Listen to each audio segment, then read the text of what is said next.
မင်္ဂလာပါဒီခေါက်ပြောပြမဲ့ပုံမြင်ကမြေကြီးကလေးနဲ့တည့်ရွက်ကလေးဒီဇက်ကောင်နှစ်ခုစလုံးကစကားပြောတတ်တယ်လို့ပဲမှတ်ယူပေးပါတော့မြေကြီးကလေးကမြေပြင်မှာတနေရာမှာရှိနေတာပေါ့အဲ့ချိန်မှာတည့်ရွက်ကလေးတရက်ကကြွေကြလာကြွေကြလဲကြွေကြအောင်မြေကြီးကနဲ့တည့်ရွက်ကလေးနဲ့တွားတွေ့တဲ့အချိန်မှာတယောက်နဲ့တယောက်နဲ့မိတ်ဆက်ကြတာပေါ့နော်ခုခေတ်ပြောမယ်ဆိုရင်ပို့ပြီးဖော်ရတဲ့လူက communication ကောင်းတဲ့လူကအရင်မိတ်ဆက်တယ်ဆိုတော့ပြောပါတော့ hello ကျွန်တော်နာမည်ကတော့တည့်ရက်ကလေးဖြစ်ပါတယ်မြေကြီးကလေးကလည်းကျမနာမည်ကတော့မြေကြီးကလေးဖြစ်ပါတယ်အဲ့ဆိုနေနဲ့ငါနဲ့တငယ်ချင်းတွေဖြစ်နေပြီတို့တွေအတူတူသွားအတူတူစားအတူတူကစားကြတာပေါ့အဲ့လိုနဲ့သူတို့နေလာကြတဲ့အချိန်တစ်ခုရောက်တဲ့အချိန်မှာလီတိုက်လဲတိုက်တော့တည့်ရက်ကလေးကလွင့်သွားလွင့်တော့မြေကြီးကလေးကလိုက်ပြီးတော့ဖိပေးတယ်အဲ့နဲ့ကျေးဇူးတင်ပါတယ်ဗောမင်းသာဖိမထားရင်ငါအဝေးကြီးကိုရောက်သွားမှာလို့ပြောတာတည့်ရက်ကလေးကမြေကြီးကလေးကရပါတယ်ကွာတို့ကတငယ်ချင်းတွေပဲဒီလောက်တော့ကူညီရမှာပေါ့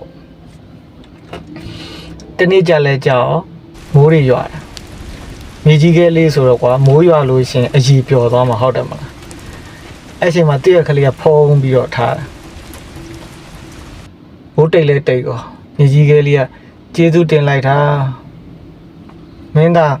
ငါ့ပေါ်မှာတည့်ရက်ကလေးကဖုံးပေးမထားဘူးဆိုလို့ရှင်ပေါ့မြေကြီးကလေးကအကြီးပျော်သွားရပါတယ်မင်းကျေးဇူးလဲငါ့မှာရှိတာပဲငါဒီလိုပြန်ပြီးတော့လုပ်ပေးတာငါတို့အပန်းမကြည့်ပါဘူးပေါ့နော်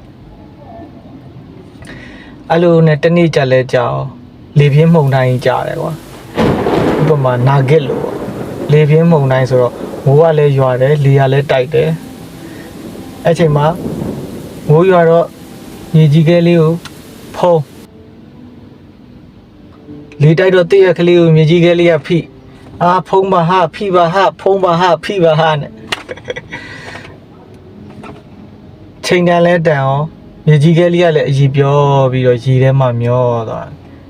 တည့်ရကလေးကလည်းလေထဲမှာလွင့်သွားကျွန်တော်ပေးခြင်းတဲ့ဒီပုံမြင်လေးရဲ့ message ကလူဘဝတိုတိုလေးမှာတယောက်နဲ့တွေ့နေတဲ့အချိန်မှာကိုညီလိုက်ပေးကမ်းလိုက်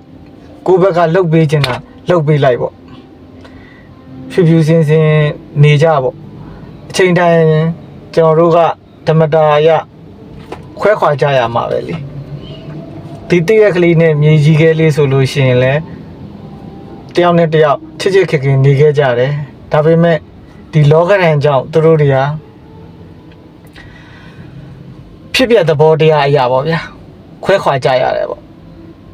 ဒီပုံပြင်လေးကိုနားထောင်ပေးရတဲ့အတွက်ကျေးဇူးပါကျွန်တော်ရဲ့ YouTube channel account လေးကိုလည်း subscribe လုပ်ပေးတော့ပါကျေးဇူးပါဗျ